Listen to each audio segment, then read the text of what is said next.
The Premiership is the richest league in Europe, but away from the glamour, the national game is in crisis. Fans are distraught. It's shocking, absolutely shocking. There's an extremely strong chance that this place is just going to die. Football's awash with dosh, yet more clubs than ever face extinction. It takes a peculiar kind of incompetence to achieve that situation. The Football Association is getting the blame.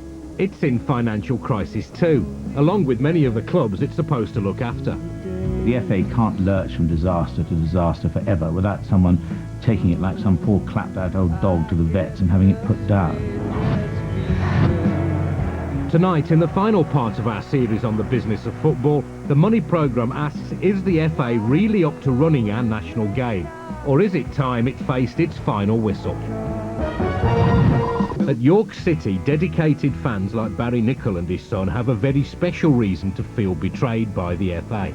Their club's ground is about to be knocked down and the land sold off for housing.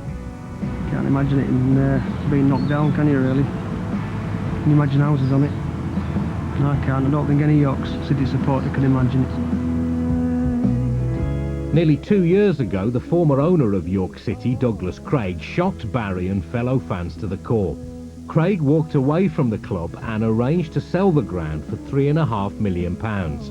He stands to pocket much of that cash.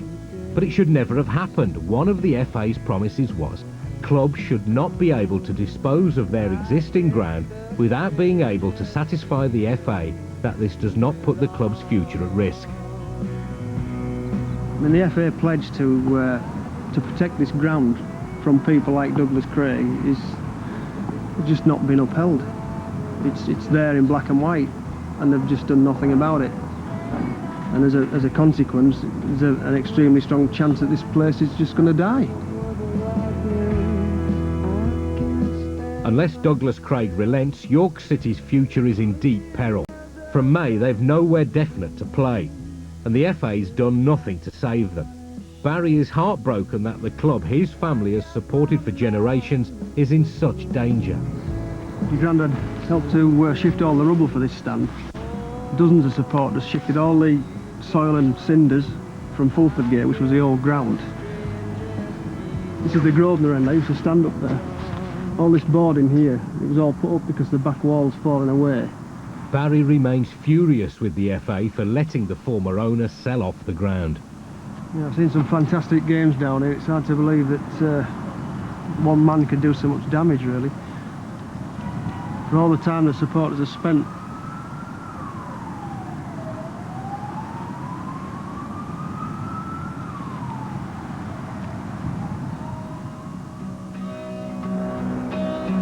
Fans all over the city feel the same.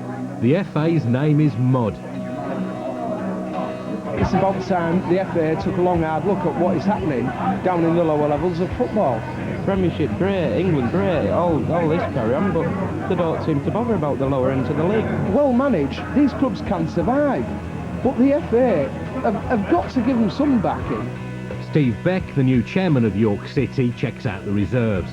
He was elected by York City Supporters Trust, a fans cooperative which managed to buy the club, but not the ground, from the previous owner. Because we don't know if the club's going to be around in 12 months' time, because obviously without a ground, as far as we're concerned, there would be no club. York supporters organised a march to the FA's headquarters, demanding that the organisation challenge the sale. We took a 6,000 petition, which was signed obviously by fans all over the country, and we had a march through to Soho Square in London and left the signatures there for the FA to look at, and we received a reply saying thanking us for our petition, and it would be looked at in due course. And what has happened in due course? Nothing. The broken pledge at York City is just one of the many fiascos that have cast such doubt on the FA's ability to manage the game.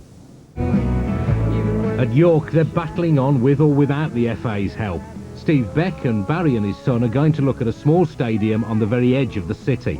Steve's desperately trying to reach a deal to let the club play there next season, to save York City.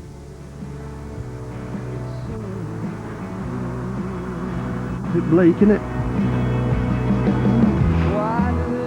It's the club's best hope of survival, but it's a far cry from the cosy home they're being forced to leave. An awful lot of work. Awful lot of work. What do you reckon, son? It's a lot of work. Can you imagine this on a cold October night, wind blowing, rain coming on down horizontal? Mark Palios and the FA will be hoping their future is a little less bleak than the prospect for some of the clubs and fans they're supposed to look after.